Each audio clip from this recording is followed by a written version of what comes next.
Eh bien, je suis très contente d'être là. Je suis Mawa S. Bakayoko, mais on lui dit Mawa Bakayoko. Je suis écrivaine, chroniqueuse, blogueuse, ivoirienne. Alors, vous avez vu sur la table, je dis en écriture, je dis œuvre à mon actif. Je suis romancière. J'aime à le dire, c'est mon identité littéraire. Mais avant tout, j'aimerais quand même dire que je suis un carrefour. Vous êtes un carrefour. Paris est un carrefour. Abidjan est un carrefour. Un carrefour parce que nous sommes tous je dirais, le creuset de plusieurs familles. Moi, je suis de Madian, à Séguéla. Moi, je suis de Kani, à Abidjan. Moi, je suis de Clona. Mais également, je suis de Kanawolo. Je suis également de Mankono, de par mon mari. Et donc, nous sommes tous des carrefours. Et donc, à ce titre-là, à chaque carrefour, nous recevons quelque chose. Et aujourd'hui, je suis dans cette démarche de partage de ce que j'ai reçu, de partage de ce que ma tradition m'a donné, de partage de ce que la vie m'a offert. Et donc, du coup, je me considère comme une passeuse. J'ai reçu et je redonne de l'autre côté. Et je passe mon chemin. Cet esprit de partage m'a guidée vers l'écriture. Je l'ai dit, je suis ivoirienne. La capitale de la Côte d'Ivoire, c'est Abidjan. Je suis née à Abidjan. J'ai grandi à Abidjan. Je suis allée à l'école à Abidjan. Je me suis mariée à Abidjan. Et en griffe, j'ai été excisée à Abidjan. Abidjan, c'est comme Paris. C'est une ville. C'est une grande ville. La tradition, la culture, on dira que c'est dans les villages. Mais on peut devenir féru de tradition, de culture, en étant à Abidjan. Comme Paris. Il suffit de le vouloir et d'avoir la chance de ceux qui pourront vous les transmettre. Parce que malheureusement, souvent ceux qui doivent transmettre ne font pas le rôle, ne jouent pas le rôle. Du coup, on est coupé de cette sève-là. Je dis parfois, il y a des colères qui ne s'expriment pas parce qu'on ne se retrouve pas nous-mêmes. On est en colère pas contre la société, mais je dirais contre ce que nous aurions voulu être, ou cette reconnaissance que nous aurions dû avoir, qu'on aurait dû nous transmettre. Et donc cette colère-là s'exprime, les enfants l'expriment. On dit, mais il est tout calme à la maison, mais dehors, il se défoule, parce que tout simplement, il en manque. Alors, mais avant de commencer, moi, je vais vous dire comment j'arrive à l'écriture. La question revient très souvent, est-ce que tout le monde peut devenir écrivain? Est-ce que tout le monde peut écrire? Moi, je réponds spontanément oui, parce que tout simplement, on a tous une vie à raconter. On a tous un malheur à dire, on a tous quelque chose à raconter quelque part. On se dit, mais attends, j'ai vécu des choses tellement difficiles que j'aimerais bien les entreposer dans un livre et que les gens se rendent compte de ce qu'a été ma vie. Mais entre vouloir et passer à l'écriture, c'est là le débat. C'est tout un fossé. Il faut un déclic. Alors, je suis née à Abidjan. Mawa a grandi à Abidjan. Mawa s'est mariée à Abidjan. Je suis de formation littéraire. Je fais les lettres modernes. J'enseigne pendant un moment. Et puis, je me marie, évidemment. Je me marie avant de commencer. Je me suis mariée quand j'étais encore étudiante. Et mon mari a affecté un matin, on nous affecte en Arabie Saoudite dans ses fonctions en ambassade.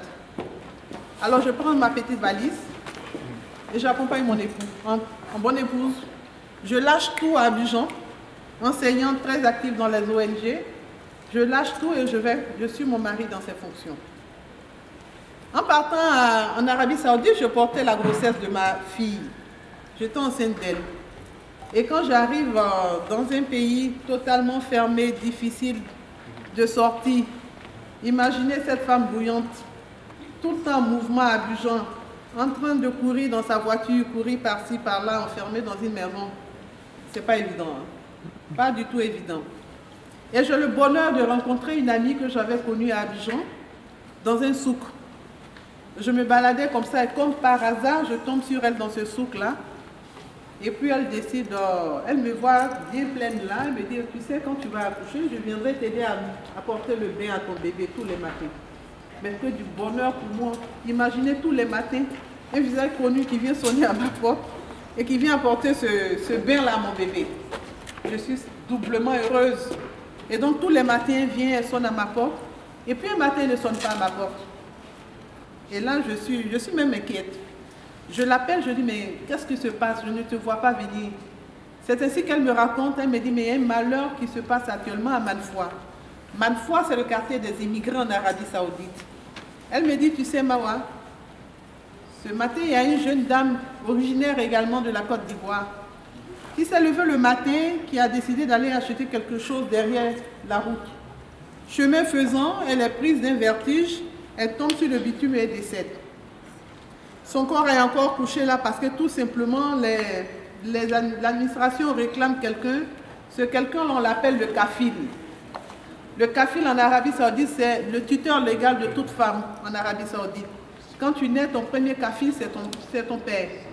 Si ton père n'est pas là, c'est l'un de tes frères. Ou bien un oncle. C'est forcément une figure masculine qui devient le kafil. Moi, quand je suis arrivée en Arabie Saoudite, mon kafil naturel, c'était M. Bakayoko. Et donc, pour sortir du territoire, il faut l'autorisation de M. Bakayoko. Pour acheter un bien, il faut l'autorisation de M. Bakayoko. Et donc, la bonne dame couchée sur le bitume chaud là était en attente de son kafil. Ben, il se trouve que le kafil naturel de cette dame n'a pas les papiers. Il est immigré, mais immigré clandestin. Et donc, on l'appelle, il est à son taf. On l'appelle pour lui dire, mais il faut rabattre, viens rapidement parce qu'il y a un souci avec ta femme. Effectivement, il arrive, la femme est couchée là, sous le bitume. Ils ont mis un drap blanc sur elle, mais ils ne veulent pas l'enlever. Parce que tout simplement, il faut le kafil. Et le monsieur, il arrive, il est dans la foule, il pleure. Il ne peut pas s'avancer. Il a fallu finalement un immigré en situation régulière qui s'est avancé pour dire, ah ben cette femme-là, c'est mon épouse. Étant donné que la polygamie est permise, on s'est dit qu'il a dû certainement oublier de signaler ce mariage, ce remariage. Et donc, c'est avec le nom de ce monsieur qu'elle n'a pas connu de son vivant qu'elle a été enterrée au cimetière de Manfoua. Voilà mon déclic pour écrire. Ça a été le déclic. Je dis, ce n'est pas possible. Il faut que j'explique à mes frères et sœurs en Afrique là, ce revers de l'immigration clandestine. Cette déshumanisation, même dans la mort, ce n'est pas possible qu'on puisse être enterré de la sorte, sans identité, avec un nom d'une personne qu'on n'a jamais connue de son vivant. Et le déclic est parti. Et du coup, quand tu expliques à certaines personnes, attention, c'est bien beau l'immigration. Effectivement, on a tous immigré à un moment donné. Mes parents ne sont pas d'Abidjan. Mes parents étaient au nord de la Côte d'Ivoire. Et à un moment, ils ont senti le besoin de descendre, d'aller avoir, je dirais, mieux-être. Ils immigrent en Basse-Côte, à Abidjan. C'est naturel l'immigration, c'est tout à fait naturel le déplacement des personnes et des biens. Mais il ne faut pas le faire de manière aussi déshumanisante. Et là, ça a été le déclic. On finit l'Arabie Saoudite, on arrive en Égypte. Et là-bas également, c'est le même système. Certains étudiants, eux, qui sont venus faire des études, ils sont venus effectivement faire des études, mais ils arrivent pratiquement, ils finissent de faire les études, ils ne veulent plus partir. Pour eux, quand ils iront au pays, ils vont trop souffrir, il y a trop de souffrance.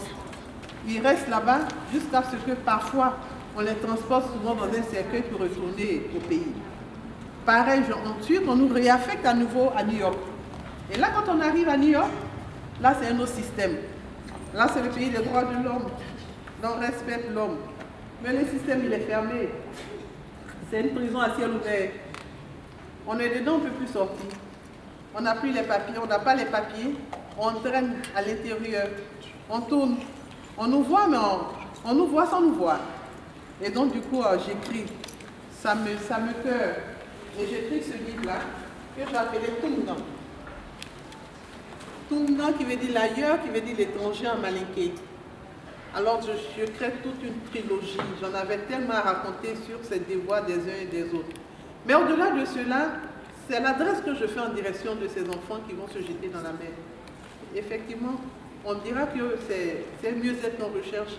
Mais si on doit prendre 2 millions de francs CFA pour aller se jeter dans la mer, il y a un autre souci qu'il faille quand même résoudre.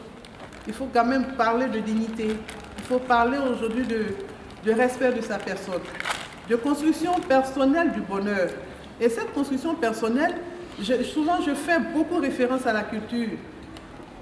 Aujourd'hui, il faut revaloriser cette forme de culture qui nous donne l'envie de vivre, qui nous donne l'envie d'être nous-mêmes, qui nous donne l'envie d'être fiers et de se taguer, de dire je suis fière d'être africaine, je suis fière de cette valeur. Je le disais tantôt à Nabitou, je dis la transmission du savoir ne se fait pas de manière aussi scolaire qu'on le fait en Occident. La transmission du savoir, c'est au quotidien, c'est à toutes les étapes de la vie. Même pendant qu'on mange, on transmet le savoir.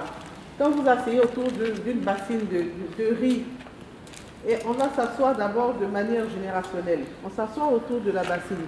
Mais tu ne prendras pas la liberté d'aller manger devant ton compagnon. Pourtant, vous avez la main dans la même bassine. C'est cela l'éducation à l'africaine. Ce sont ces valeurs qu'on transmettait. Et donc, du coup, ces valeurs-là, quand on les garde, on n'a pas envie que ça soit dénaturé. J'ai écrit un livre sur l'excision. Et l'excision, à la base, c'était quoi? Moi, je suis du Mandé. Quand on dit Mandé, c'est l'Empire du Mali. Aujourd'hui, qui est dilué par plusieurs. Aujourd'hui, on se retrouve avec 8 États qui couvrent l'Empire du Mali. Les frontières sont, je dirais, invisibles pour nous parce que on partage cette culturalité que nous avons ensemble qui abat toutes les frontières.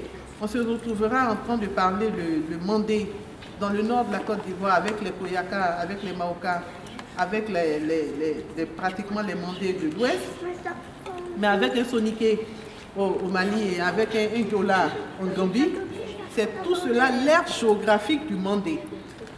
Alors donc, quand on dit l'excision, parfois pour résoudre un problème, il faut remonter à la source. L'excision, c'était quoi dans la société mandé? C'était d'enlever une fille dans une classe de filles pour la faire passer dans une classe de femmes. Mais aujourd'hui, non. Pour passer dans une classe de femmes, on vous dira d'avoir un bac plus 5, d'avoir un bachelor, d'avoir un master. Alors, couper quelqu'un pour la faire changer de classe, ça n'a plus aucun sens. Mais à cette époque, ma mère, qui n'était pas allée à l'école, on l'avait surnommée l'analphabète éclairée. Ma mère adorait l'école. Elle n'est pas allée à l'école, mais elle adorait l'école. Elle s'était donnée pour défi que nous partions à l'école. Et ce défi pour nous, les filles, le minimum pour quitter la maison de ma mère, c'était d'avoir le baccalauréat. D'ailleurs, à ce propos, je vais vous raconter une anecdote. Ma mère est née d'un père esclave. Il arrive esclave après la débâcle de Samori Touré. Alors ma mère, le père à ma mère arrive, je le dis parfois, la descendance de mon grand-père est inconnue pour nous.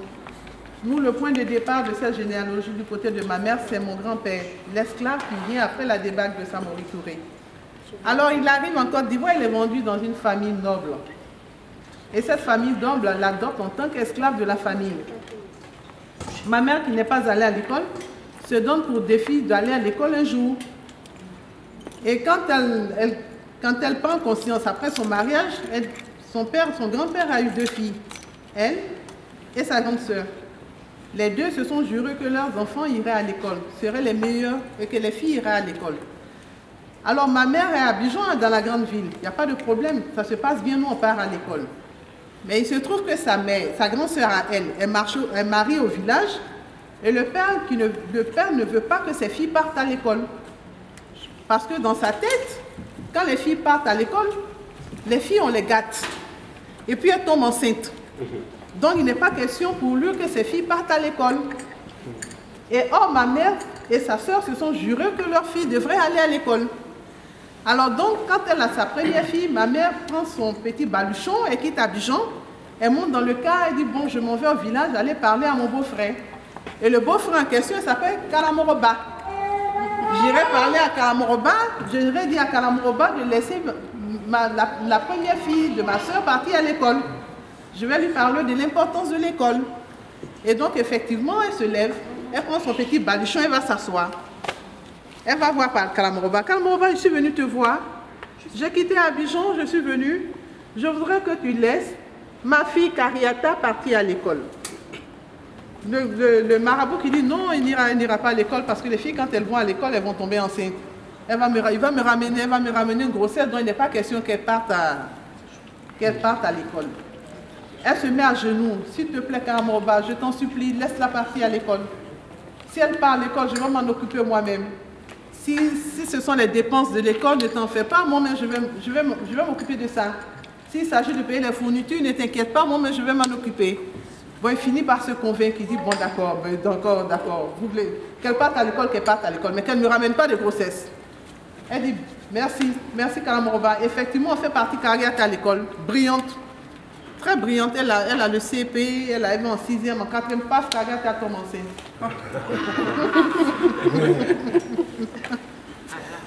Paf, elle tombe enceinte. Ma mère est à Bujon, on appelle ma mère, mais tu sais ta fille là, tu sais ce qu'elle a fait ici? Elle est tombée à un moment, dit, elle m'a tué. Que vais-je dire à Karamoroba? Que vais-je lui dire? J'ai promis qu'elle ne tomberait pas enceinte. Bon, il lui dit, bon, reviens. Elle prend sa voiture, elle va retrouver Kariata. Elle dit, mais Kariata, tu m'as tué. J'ai dit à ton père que tu ne tomberais pas enceinte. Mais comment on fait? Kariata a dit, ben, je vais aller à l'école. Effectivement, elle a accouché, ça s'est bien passé. Elle a eu le BPC, mais après le BPC, pas fait tomber enceinte encore. Ok. J'ai dit, mais Kariata, ma mère me dit, mais Kariata, lui dit, Kariata, qu'est-ce que tu me veux? Je demandais à ton père, mais du coup, à cause de Kariata, la seconde fille n'est plus allée à l'école. Et pourtant, je suis convaincue qu'elle aurait été la plus brillante, parce qu'elle est très intelligente. Mais c'est pour vous dire quoi? Quelque chose, parce qu'il y a certaines images qu'on fait venir de l'Afrique, ces images-là ne sont pas parfois vraies. Ma mère qui n'est pas allée à l'école, et beaucoup de ses promotionnaires ont adoré l'école. Elle voulait absolument que les filles partent à l'école. Et aujourd'hui, il y a ce mouvement-là qui se crée. Parce qu'on a compris l'importance de l'école. Mais ma mère, comme je l'ai dit, elle était portée sur l'école. Comme on le dit, c'est s'approprier certaines valeurs qui ne sont pas les miennes, mais s'ouvrir sur le monde. Mais elle était foncièrement, culturellement ancrée, traditionnellement ancrée. Et donc, ça a été une bataille d'excision pour ma mère. Parce qu'elle voulait absolument être excisée. Et à l'époque, le combat, c'était mon père dit qu'il n'y a aucune valeur ajoutée. Pas question de faire parce qu'avant, c'était dans la tradition. Mais maintenant, aujourd'hui, comme je l'ai dit, c'était le passage d'une fille dans une classe de filles, vers une classe de bachelor, de licence. Aujourd'hui, on n'a plus besoin de ça. Mais ma mère finit par gagner le combat et nous sommes excisés. Mais elle comprendra plus tard que le combat n'est plus là-bas. Elle me dit, mes petites filles ne seront plus excisées. Et ça, on l'a banni complètement. Il n'est plus question d'exciser les petites filles. Mais le débat qui reste, et ma mère l'a dit, elle m'a posé comme question. Aujourd'hui, on ne fait plus d'excision. Mais il y avait des rites autour de l'excision qui nous apportaient d'autres valeurs. Moi, je fais 1 mois dans la maison des excisés. Et pendant 1 mois, nous étions confinés dans un endroit.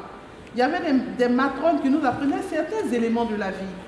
Aujourd'hui, comme je l'ai dit, on aurait dû faire une certaine forme de spécialisation.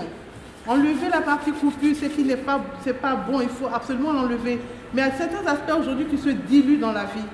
Et ce n'est pas bon pour la continuité. Il faut absolument qu'il y ait certaines valeurs qui restent pour qu'on ait cette conscience d'appartenir à une certaine civilisation, à une certaine culture. Et c'est ainsi que j'écris, on me l'a ôté. Donc, une œuvre autobiographique, alors qu'il parle de ce moment-là, qui a vu loin, qui a décidé que ses enfants partent à l'école. Aujourd'hui, on n'a plus le temps de s'occuper de nos enfants. Parfois, c'est au bout des lèvres qu'on le fait. Et pourtant, cette maman qui n'est pas allée à l'école trouvait le temps d'aller rencontrer les enseignants, tout analphabète qu'elle était. Elle trouvait le temps d'aller rencontrer les enseignants, pas pour leur dire de nous caresser dans le sens du poil, comme certains l'auraient pensé. Non, elle partait pour leur dire, attention, ces enfants-là, je les veux droit. Donc, il faut absolument les suivre correctement. Elle savait les dates, la date de nos examens, la date de nos devoirs, c'est analphabète. Alors, quand on veut quelque chose, on peut le faire. Aujourd'hui, nous avons cette possibilité d'avoir l'écriture. On a beaucoup usé de l'oralité parce qu'on n'avait pas l'écriture. Mais aujourd'hui, nous avons l'écriture. Et il faut s'approprier l'écriture pour s'ouvrir sur le monde. Et c'est très important. En matière éducationnelle, nous avons tous notre rôle à jouer. Lorsque, je l'ai dit dans ce livre, on a voyagé dans le temps, dans l'espace, dans la culture de la Côte d'Ivoire. Bienvenue à tous. S'il y a des questions, s'il y a des interrogations, c'est le bon moment. On n'a pas de micro, donc il suffit juste de se manifester et puis on y va. C'est le barreau, il n'y a pas trop de protocole. C'est ça, tout à fait.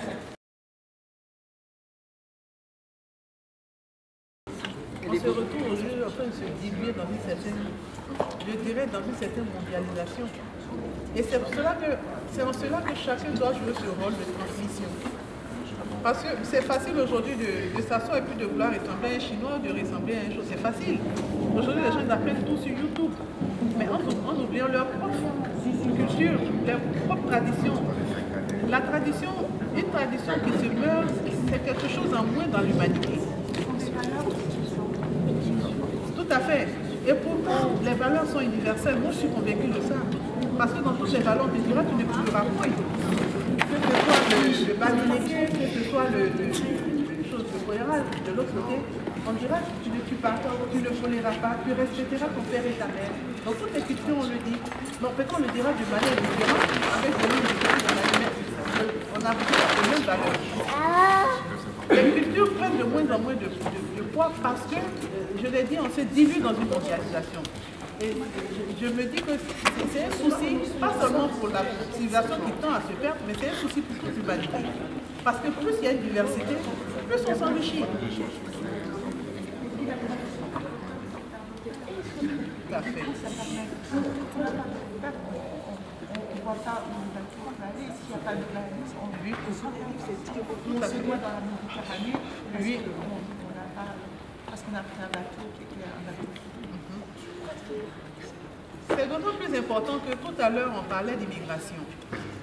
On dit, effectivement, il y a certains qui quittent l'Afrique pour voir, parce qu'ils disent qu'on souffre.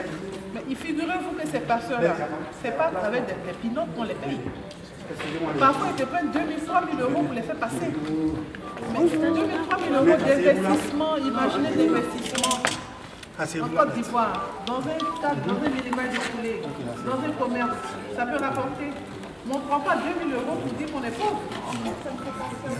Merci.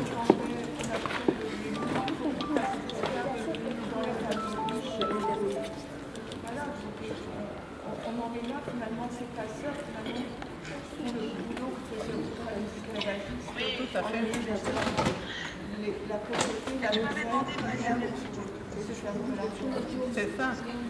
C'est clair. Il y a des gens qui en profitent. Ça sert à certaines personnes. Ça profite à beaucoup.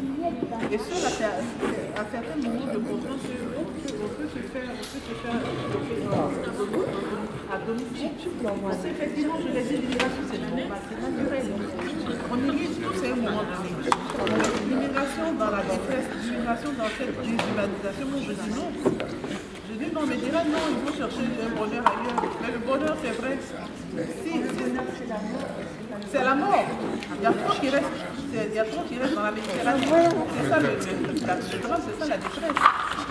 C'est ça qu'on n'arrive pas à comprendre. Il y a des femmes, des gens qui payent qui prennent des tontines qui font partie de leur entreprise. Ça devient des filles. Elles font une tontine d'argent et te prennent pratiquement 3 à 4 000 euros qu'elles remettent au passeur. Ça fait partie de l'enfant. Et ça, d'abord, c'est l'épisode. Bon, j'ai été là-bas, je suis allée leur parler pour faire comprendre que c'est possible de construire le bonheur là-bas. Parce que si encore il faut te retrouver en train de te taper, je ne sais pas, 600 euros, 800 euros par mois. T'as 9 ans. T'as 9 ans. Ils ont non, c'est à cause de dépenses. Mais Dieu va pas. Non, il faut que je mette à une place dont c'est là, c'est ta place. Voilà, il faut que c'est là. Mais on est tous coupables quelque part. Il y a forcément quelque chose qui n'a pas marché. Il y a forcément quelque chose qui n'a pas marché. Oui, il y a forcément quelque chose qui n'a pas marché. Et donc à chacun de prendre sa part de responsabilité. De pouvoir distribuer, de créer la richesse et puis de pouvoir distribuer finalement. Il y a forcément quelque chose qui n'a pas marché. Donc on essaie de se débattre.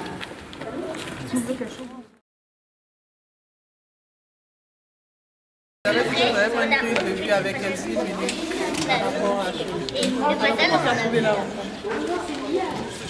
Par hasard. Parce que je venais à la bibliothèque voir un livre et puis j'ai aperçu je me suis dit, il y a quelque chose. Et voilà. Et c'est vraiment un hasard, mais un heureux hasard. Merci beaucoup. Vraiment, c'est formidable. Et alors, je suis heureuse de venir dans votre pays et partout d'ailleurs.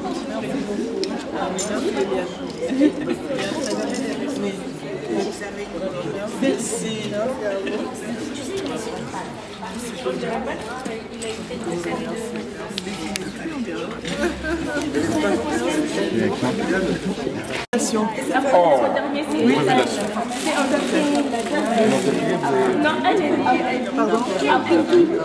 Eliane.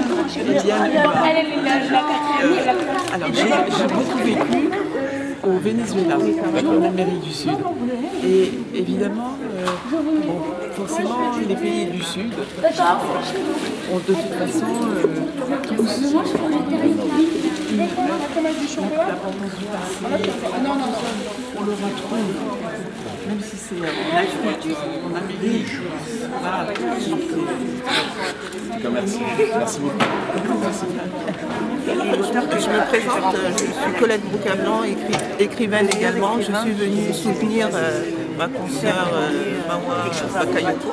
Et c'est vrai que j'ai trouvé cette rencontre très intéressante parce que ça nous a permis d'échanger les questions comme l'immigration, les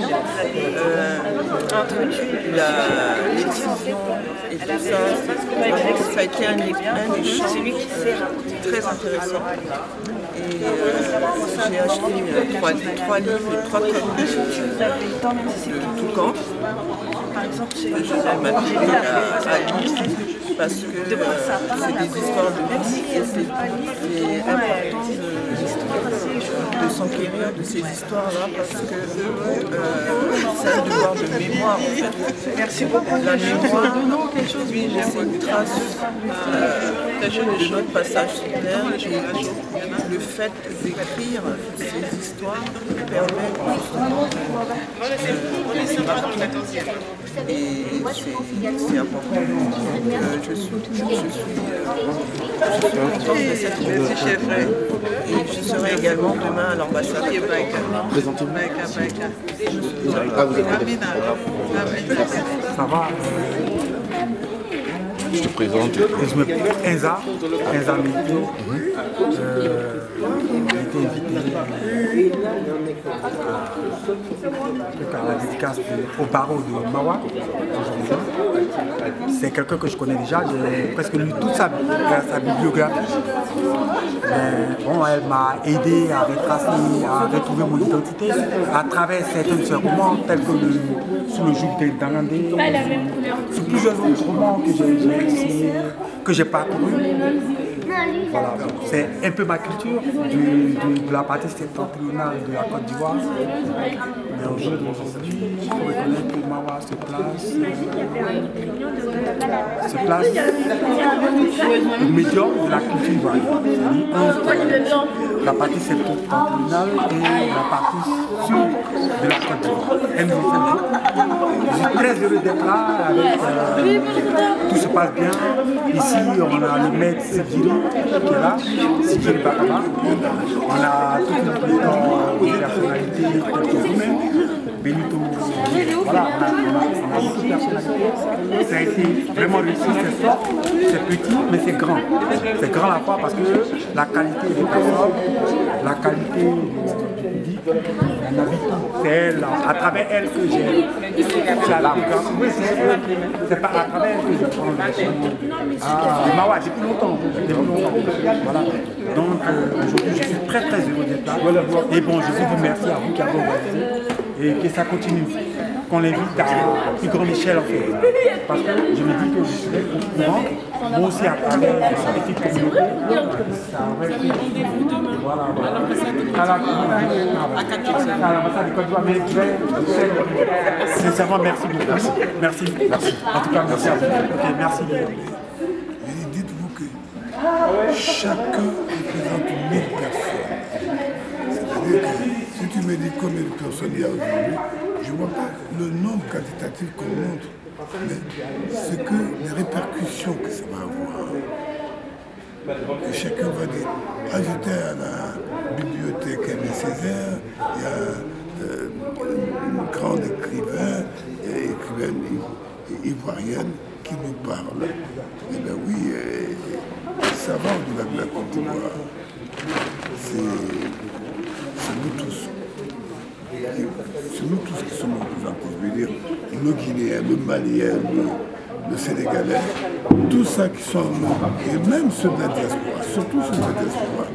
Légitimus était ici aujourd'hui. Et en 70, par là, j'ai joué avec sa grand-mère, Darlene Légitimus, dans une pièce de théâtre qu'elle venait d'écrire qui s'appelle Le Mort de Massabielle, et qui a été écrite par pas n'importe qui, c'est Maryse Condé qui a écrit ça. Et c'est là. Et c'était Darlene Légitimus qui jouait ma maman dans cette pièce. Mais je suis un métis. Et donc, trouver un comédien qui avait la même taille que moi, la même physionomie, qui soit blanc et blond, avec des yeux bleus, et nous deux formions un seul être. C'est moi qui parle. Quand il est en train de montrer sa face de blanc, c'est lui qui passe devant moi. Et quand c'est le noir qui parle, c'est moi qui parle. Mais lui, il gesticule, c'est tout. C'est-à-dire nous deux formions un être. Ah, c'est très joli. Alors, et le fiston me dit, mais on ne trouve plus ce texte. Et je dis, il faut qu'on trouve ça, parce que, voilà, c'est dire que les rencontres se font. Lui, il était ici aujourd'hui, mais lui, ça, c'est des milliers de nos frères qui sont antillais, guadeloupéens ou martiniquais. Mais voilà, il est là. Et on dit qu'elle vient de Côte d'Ivoire. Non, c'est plus ça maintenant, on compte plus la chose comme ça. C'est ce qu'elle a écrit là. C'est ce qui est là, qu'il faut faire connaître. Il faut faire connaître. Voilà, donc je suis très content de... Tu pourras me faire une photo avec ces deux-là? Oui.